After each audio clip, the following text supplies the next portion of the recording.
Hello, my fellow YouTubers. Welcome back to my laboratory. Now, there's been a lot going on. I got big influences from Himalaya Mountains. He brings gifts of beer and bongs. We also have mirrors to look at. They tell a lot of history that walked by it before. And we also have the periodic table. As we turn the corner, we get to a couple interesting things.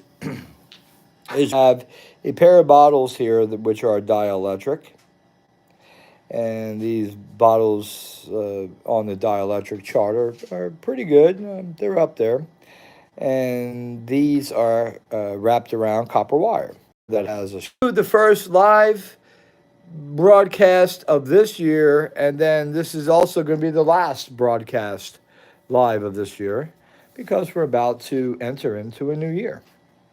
So I'm not saying I'm not doing any more live broadcasts, but I wanted to bring you guys up to date. Today is December, I believe it's the 22nd, no, 23rd. Yep, today's the 23rd. These are my days, and has a lot to do with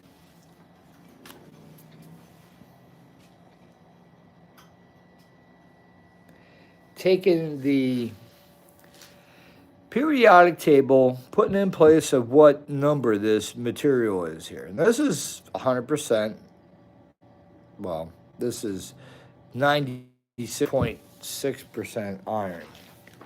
And I know that iron isn't 100%, and I can tell you reasons why it isn't. But let's go over to number 56, 50, number 26 right here. So we got iron on the periodic table 26. 26 electrons, 26 protons,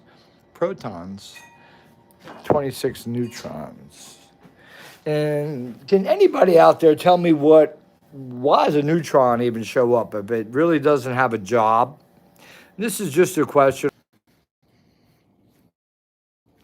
Pause there because I see that the internet kicked out. So I want to everybody up to date for the new year, how we're going into the next new year. Okay, obviously magic. Are we floating rocks? Hell no. Are we going to? Hell yeah.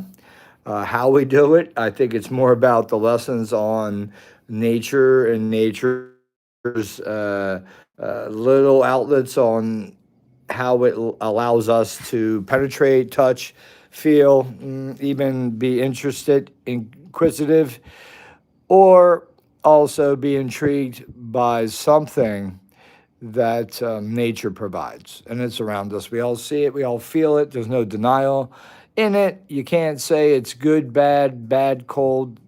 Anything you say, it's all of it. It's a force that can't be controlled by humans. Or can it? So leave your comments on that one. So let's get into where we're at right now. So basically we got Ed Lee Scallon's replica. We got 24 poles. Each one of these are magnets, okay? These magnets are the yellows are the South Pole, the North are just the black sections. I do have wrappings of wire, copper wire, 16 gauge, 10 turns on each, which equivalates to about 0.08 ohms of resistance.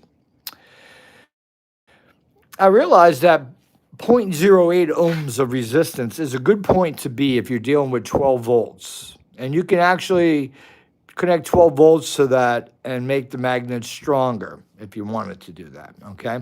And 0.8 ohms will allow you to do that without burning up the wire and also without causing any fire.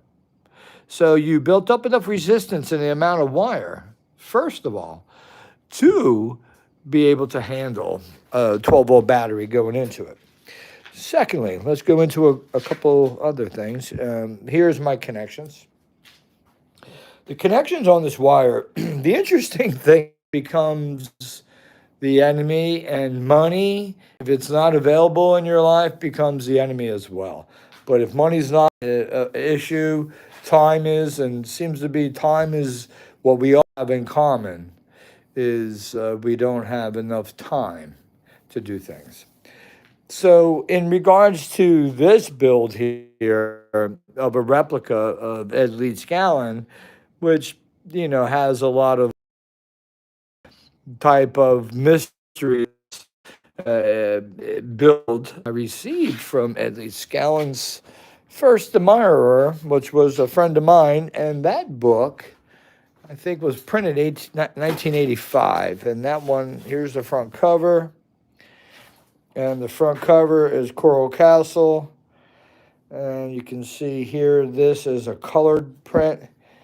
And here's Ed. And on the back of it, it says 1988. There you go. 1988. So we have, like, my first original kind of a exception to somebody called Ed Leeds Gallon. Didn't even know it was anything to do with anything, but had rocks and mysterious.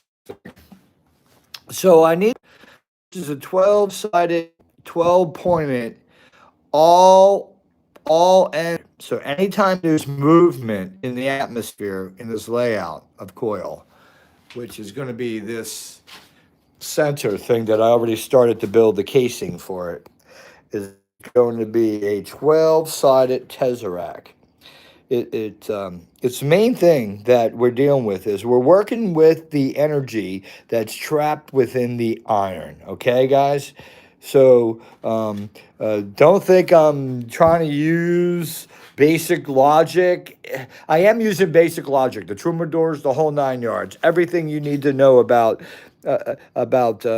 electricity and magnetism. But I'm going outside the envelope of that and going in a different direction where I'm trying to use the trapped energy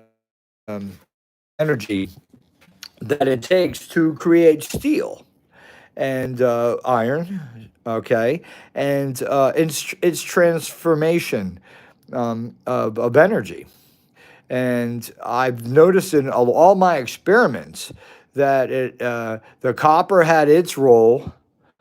The iron really seemed like the magic, but no, it just has its role. And all the goods that came out of the experiments that I have done had showed me that the metal is the prime mover. So we'll with that, okay? So when you look at all this, look at my prime mover, okay? Stand down. Look at that. I got a pipe in the ground here, a pipe in the ground here. I got a motor block welded to each pipe.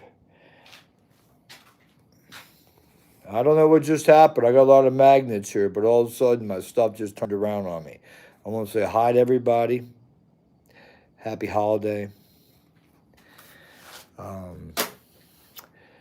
Merry Christmas. Happy Hanukkah. Whatever you celebrate. Happy New Year. I'm passionate about the transformation of energy.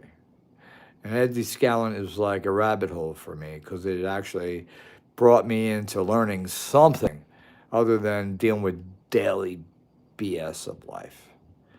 And I don't want anything out of this. I don't expect anything out of it. But I get excited every time I think, and I'm a builder. So I build. If you look at what I just showed you, I'm a builder. You can count on me. If we're talking about it, we're thinking about it, I may already built it in my head, and I'm going to build it in front of you.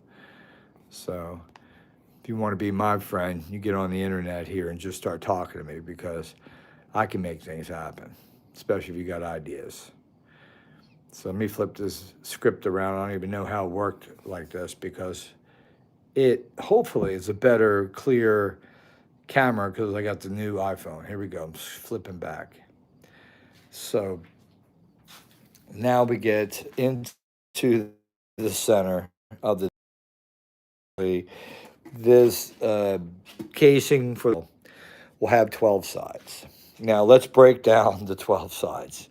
So before I thought about the Tesseract, Ed Lee Scowen already thought about the magnetic connections.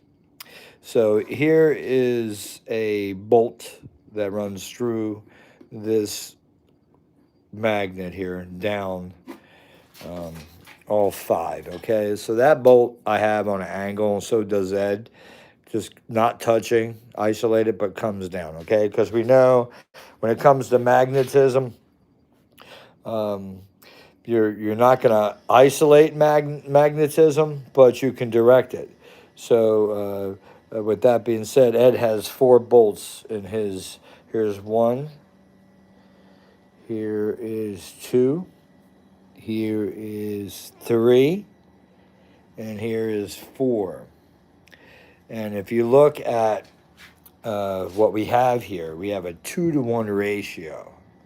And if you're going to ask me what a 2-to-1 ratio is, meaning that we're going to have 2 grounds to 1 positive. We're going to split the positive. We're going to make 2 grounds. So why would I even think about splitting 2 positive and making 1 ground? Guys, I don't see comments coming up here. Is it like you guys just listen to me, which I really appreciate, but I love to see like anybody saying anything. So if you, why would you have why would you split the or have 2 negatives and split the positive with 2 negatives? It's because Bedini kind of caught on to that. So did Eric Dollard. And by splitting the positive, you're allowing the back EMF of your system. Now think about what I'm saying. Of your system to be the opposite connection. It's like taking a figure-8 circle and having nowhere to connect it back to, but you're connected it back to the EMF. So you'll be able to feed the system back in, and it's able to become positive, negative, negative, positive. Look at a figure-8 in the middle is a nodal point. The nodal points allowed the energy to be a positive. It goes counterclock. Now it's going. If it came around this side, it'd be counterclockwise. It would be I think a positive energy. Well, I could just look at these. Just look at how these are. And this is freaking fascinating. Here's your 2 wires. There's 1 wire, 2 connections. Okay. In this whole array here, this wire is ran 10 turns going clockwise. This is a negative side in the front here, okay? It creates a negative pole in the front here. All your electrons are bound up in the front of these right here, waiting to be exploded across, and they'll vibrate out within to the south of that side and the south of that side. You see how this is set up? I hope you guys are following me on this because there's a lot of interesting things here that I have over 12 years of physical, mental, and also physical and mental, and also a thing that was more spiritual of a connection on figuring out, get past the mysteries. I don't want to care about floating rocks. I want to take everything, wash away the BS bullshit, and then really get down to if Ed did not float his rocks. I'm not saying he didn't. I'm not saying he did. I'm saying if he didn't, I should be able to. Why? Because we thought about it. So you guys got to leave your comments here. I think I'm talking to myself. I don't see anything popping up. So I don't know if that's because I just don't EL in the house here. I don't. Anyway, I'm just going to continue for my holiday cheer. So back to the wire where you have to get North Pole facing you on a piece of metal. You wrap copper wire around it clockwise. On towards you would be a North Pole. The opposite side would be a South Pole. Now, if you see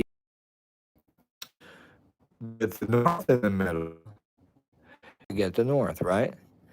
But on each side, it's going to be South. So you got 1 North, 2 Souths.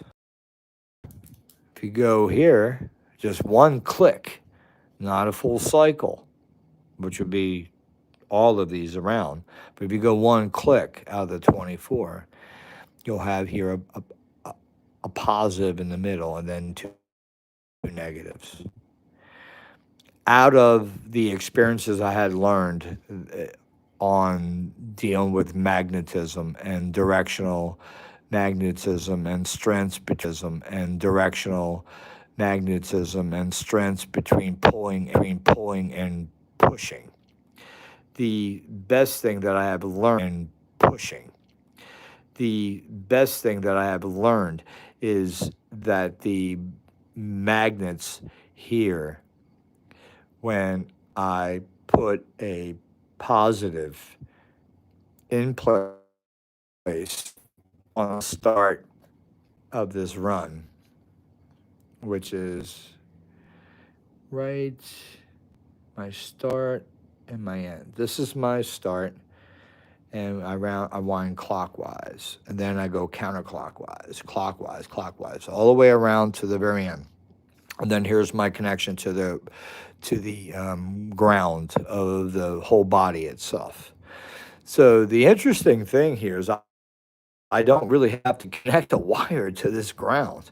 This ground is earth ground. This ground is also the ground of the chassis of the wheel itself. Okay, here, look. You can just see there's a chassis of the wheel. And then each pipe, I got bolts coming in to where the headers will go. And I welded them to the pipe. Okay, I welded them to the pipe. And then if you come around the back, I put 2 angle irons and I put bolts coming out.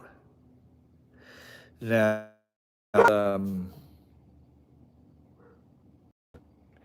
working on putting this rod down here, and I drove this pipe down there. Yipes. Jeez, I just system here. All right, but anyway, regardless of what I just did here, this moments ago was at that level. All right, so get back to the wire. I just found what I just did. I was just hammering with a hammer on putting this ground rod, which is 8 feet. These pipes are 4 feet in the ground. They're going to be caissons within caissons. So you got this caisson going right here. You have another caisson. Let me see here. Where's my other caisson? Caissons are incredible.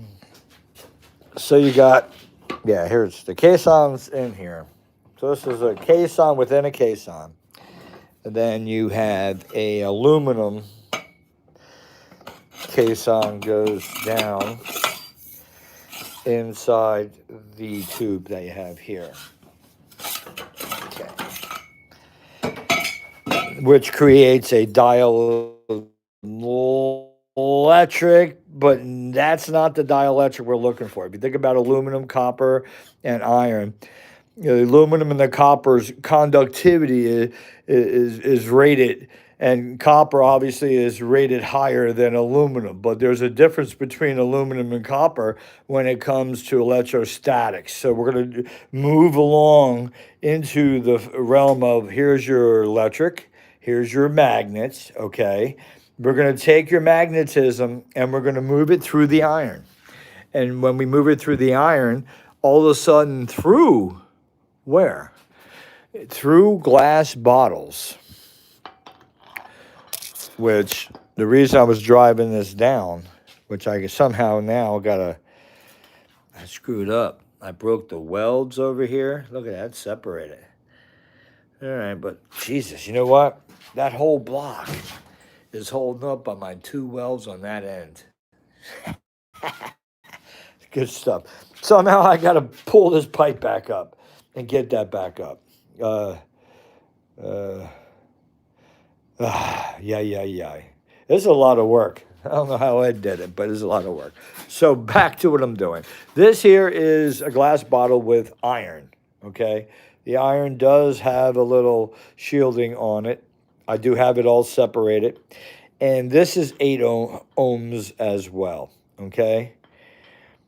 This is not 8 ohms yet. So this needs, I want to match the 8 ohms on the glass bottles that'll be on both sides, okay? On this side and that side. I got 2 glass bottles. We also have 2 glass bottles that are in copper that's making a Mobius coil. Okay, Mobius coil is a electrostatic, electromagnetic combination which will be incorporated here on the third pipe right here, which has a 8-foot grounding rod, which is right there attached to it. And it's going to be handling the electrostatic side. So what we're going to do here is we're going to turn the wheel. And when we turn the wheel, you're going to have one side where the negative and positive approaches the prong ends. As it approaches over here, you'll be leaving. So it'll be pulling in. I built these that they're just slightly out of phase. Just slightly to where there's a whip. There's a whip effect. And if you guys know anything about capacitors, that the slack spring capacitor is a capacitor that takes longer to charge and has thicker membrane in between the dielectric fields. This here is a way to come out of having a thick glass that has a great dielectric capacity with iron wire wrapped around it. And the iron wire wrapped around it is connected to this core that runs inside this whole pipe. I mean, not core, but this coil. The core here runs up into the glass pipe, which has iron wire. So the top side of this core here is a positive. Now this will be oscillating, both of these pipes. So in Ed Lee Scowen's writings, the outside casing, the bottom is a closed ring. So where the core and the casing is touching. So what we're doing is we're transferring the North Pole or South Pole back up around the core into the casing. So this casing here, which will be welded to these prong ends, which would be turning the wheel based on when you turn the wheel, it's going to cause a snap in the iron. Okay, there's a magnet and iron going on. We're going to go ahead and charge the magnets to be stronger because they're not really strong magnets, but they love to be multi-dipole. They love to be positive and negative. They have no issues with it. I've done a lot of studies with these guys. They love to be dipole. They're not like these crazy neodymiums. These neodymiums. My dream is to be able to just plug into that and put a light on. And maybe one day you will see that if I keep dreaming about it. But right now I'm focused on more of transformation of energy. It's more so between the energy that's built up within the iron itself to cause the iron to be a structure in itself. That means it has 26 protons, 26 neutrons, 26 electrons at any given moment.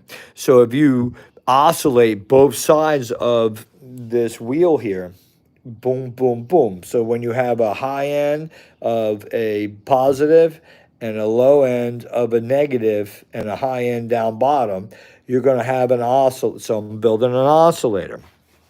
This will help generate a small voltage, which is, if you think about it, if you look at Ed's writings, hello, let me switch that back. If you look at Ed's writings, he's got a case sitting in the front.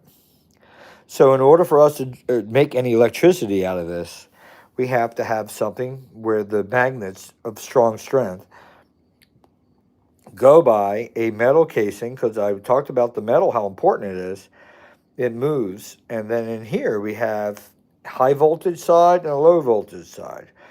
This is going to be built out off the casing and sitting here at a certain separation from the wheel when it turns, and our electricity and our chains will come off of that.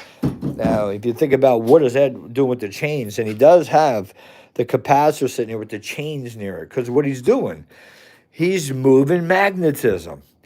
He's moving the magnetism. Think about this. Everywhere you have a magnet, this is the reason I say maybe one day I'll be able to take this and turn a light on with this alone. It's because the idea is this. If you have a magnet presence, you have electricity in presence. 90-degree off its angle is electricity. Now, if you look at this magnet, there is no electricity. There's nothing. The 90 degrees what? But this is what you got to do. You got to look at, hey, Jimbo, what's going on, my boy? What's up, John? Top of the morning to you.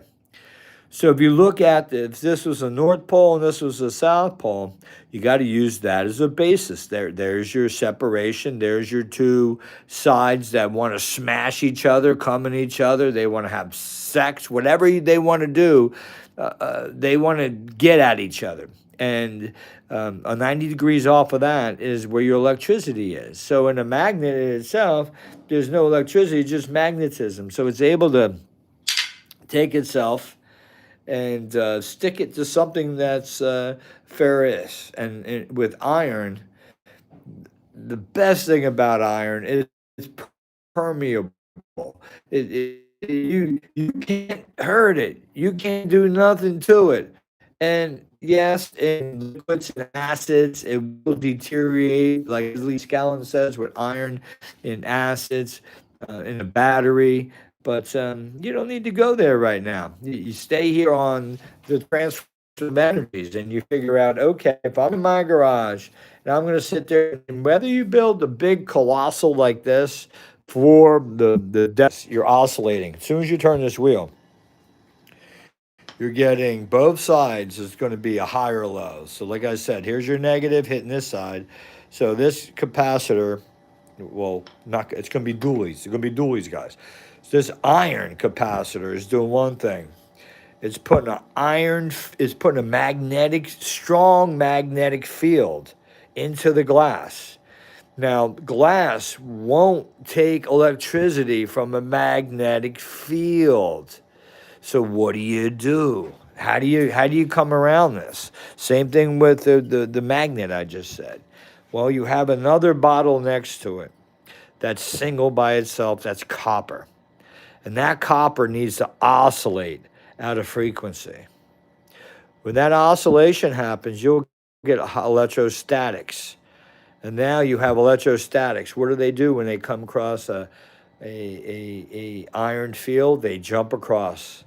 So we'll be figuring out the depth ratio here on what we're looking to accomplish on this end.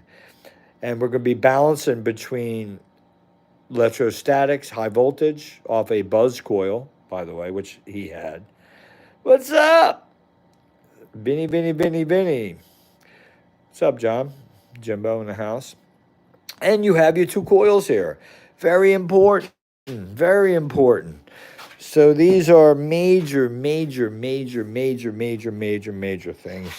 that I want to share with you guys before the new year starts. The balance here between everything is 8 to 9 ohms. Okay, so this 9 ohms individually. This is only like 0.2.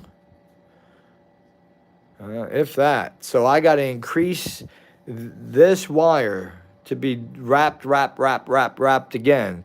And it'll make these magnets have gorilla strength. And the other thing I wanted to show you is the casing. So this in the ground is all one. The two sides will be oscillating because it'll have the coil inside of it, which is a bifilar. And the bifilar coil here is a 12 gauge, 720 turns, along with 26 gauge. And the 26 gauge is going to allow us to have a feedback. That feedback will go into the uh, the electrostatic side. So it'll allow every time a spoke and that side of two things, capacitance and electromagnetic. So we're actually building a tank circuit with an oscillator up above. This is fascinating if you think about this, guys. A tank circuit, if you know anything about a tank circuit, resistance is about. It's why you build resistance, so you can have a little pause in the system, so you can create a difference in potential. I uh, also wanted you guys to know that the displacement that's going to happen here when you oscillate this iron at a certain frequency. So when I build this tesseract coil in the center of this wheel, every time you're going to have a change in oscillation, you're going to have a differential happening in the wheel. So the tesseract coil is driving the outer atmosphere, everything. I'm talking about the air, the electrostatics, everything we breathe to keep us going. When this wheel is in motion, it will cause the energy to come inward. So what happens here is the energy comes inward towards the center, and that's nothing but a bunch of iron absorbing everything like ground, okay? Which is great because it's not able to really get out of the system because we're oscillating the system. So the ground itself does not really get to steal anything because it'll steal everything you got when it comes to what we're talking about. But now it'll be like floating, like hovering above the ground. Look at the ground as zero, and everything below it is a negative charge, everything above it is a positive charge. So that means the positive charge, when we're high on this side, will be happy in its environment, and it'll be a push. Okay? It'll be a push because everything on this wheel here, when I fire up these 2 points here on this coils here, this becomes a stronger north magnet. This becomes a stronger south magnet. But the revelation to that is if you put a piece of iron in front of it, what happens here is when I hold the iron away and touch those 2 probes, all of a sudden the south goes poof, poof. So it's the south that's pulling all the time. All right, so now you got, okay, where your ins and outs is in the system. So think about what I'm laying out to you guys, because basically I'm putting this together right now. I even know it's working, is that basically the oscillator in the top is the speed of the wheel turning, has a variable. The um, the voltage has a variable because multiplier attached to it to multiply the voltage because we know amperage follows voltage. But what if you have 1 volt and you have 100 amps? Capacity here because these rods is in the ground. The other end of that rod is in the ground to be siphoned. So everything in the ground, electrostatic is iron. These are ground rods, 80 deep. I cut those 2 there.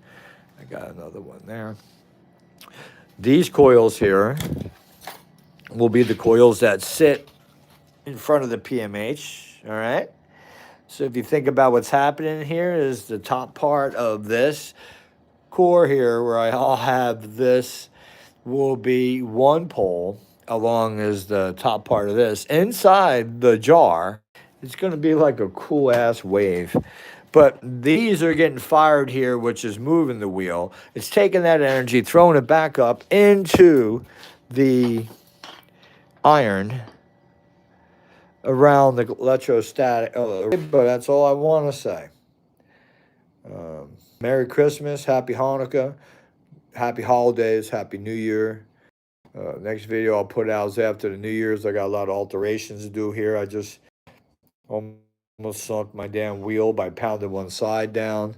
Because I got to bring that back up. Ain't an easy feat, but it's at my own expense. Hopefully you enjoy my time. I enjoy your time. Thank you for leaving your comments, and please do. Love you all. Peace.